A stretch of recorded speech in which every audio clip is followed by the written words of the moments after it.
Today I want to discuss the darker side of humanity. I want to talk about film noir, a type of film that explored the seedy underbelly of American culture. It was popular in the 40s and 50s, and it's literally named after the French word for black film.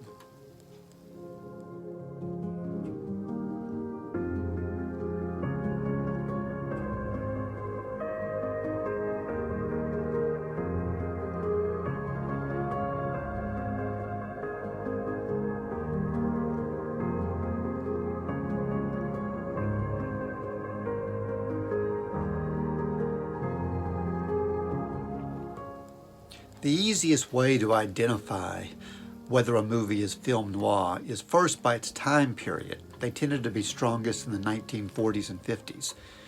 Second, they almost always use flashbacks very extensively. The story isn't told in a narrative starting at the beginning and going to the end. It frequently starts at the end, and then you have flashbacks all the way through the story. There's also a frequent undermining of the character's point of view. What do I mean by that? Frequently, a character that begins the story as a bad guy ends up being the good guy.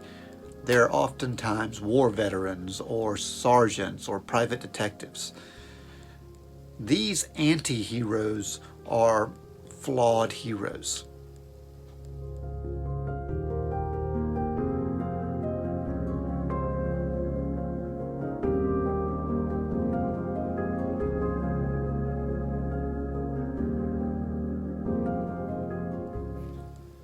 Lighting is another strategy that's very evident in film noir. Great use of shadows. The camera will jar quickly from one cut to the next. As people enter the room, they are darkened in the back. They use something called the chiaroscuro effect, which uses thick shading, very similar to like a charcoal sketch. Oftentimes, the lighting of a film noir feels more like a pulp novel than a movie.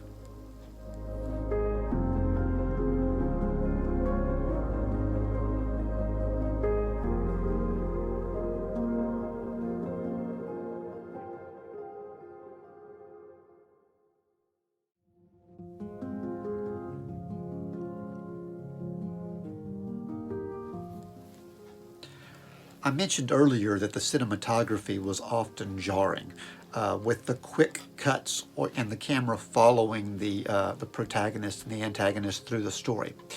There's also tight framing around the main characters. It's not wide shots for the most part. It's the cinematography is very close, very much in your face cinematography. We see a lot of reflections of this in modern films like Pulp Fiction. This is something that's still being done today.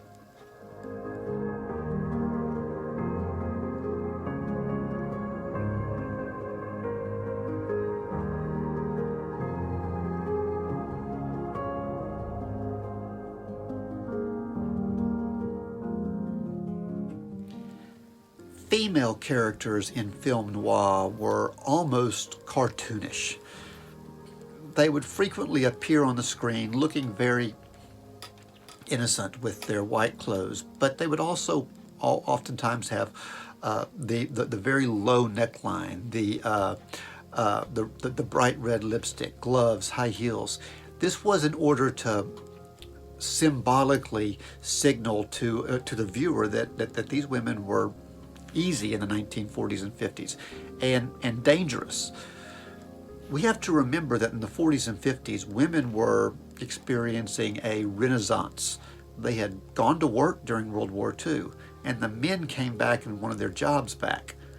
Film noir was kind of a reflection of that, with the female being the antagonist of the male.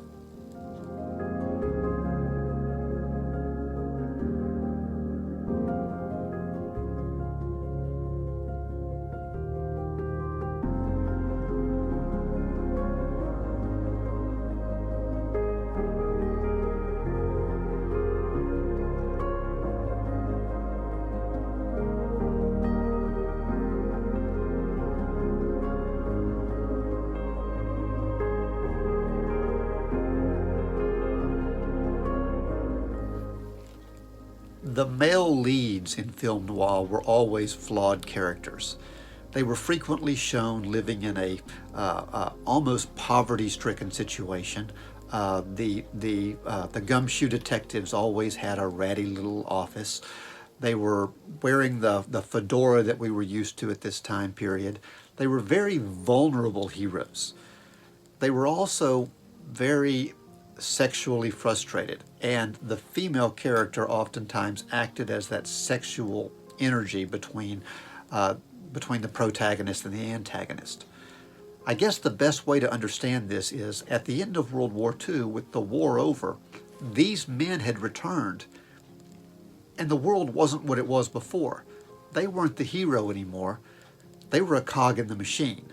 And film noir was trying to show the vulnerability of the man of the 1940s and 50s.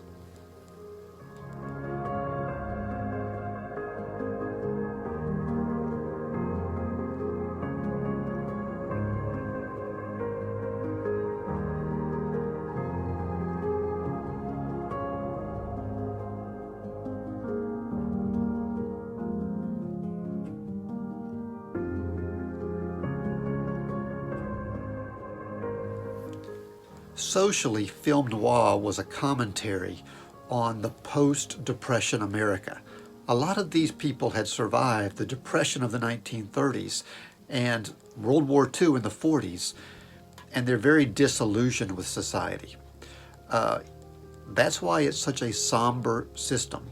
Again, the black and white, the shadows, they paint a Gothic city, a city that's very familiar to us as such as the Gotham City of the Batman movies, or any place in a Quentin Tarantino movie. These are all throwbacks to film noir's social commentary.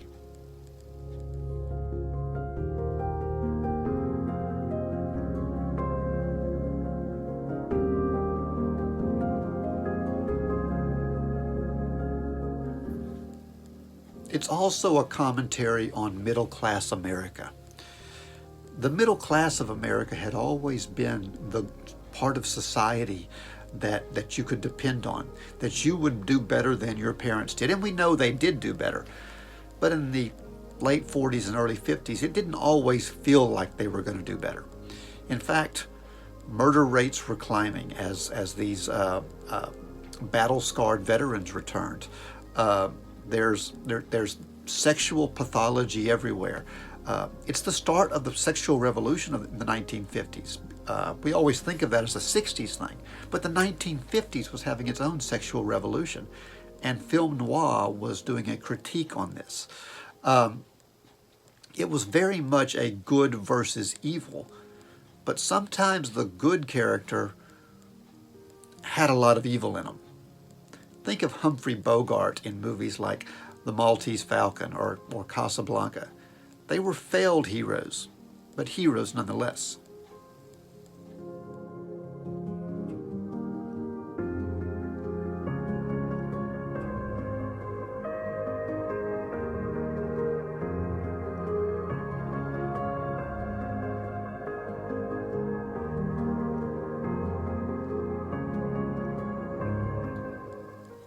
Throughout the world after World War II, we experienced something called post-war realism.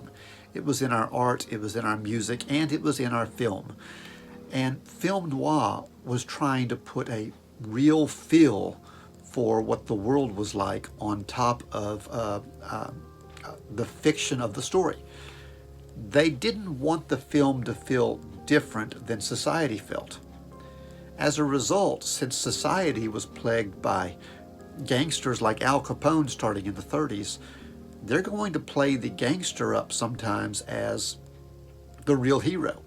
And you have guys like James Cagney, who, while clearly a bad guy, was an anti-hero.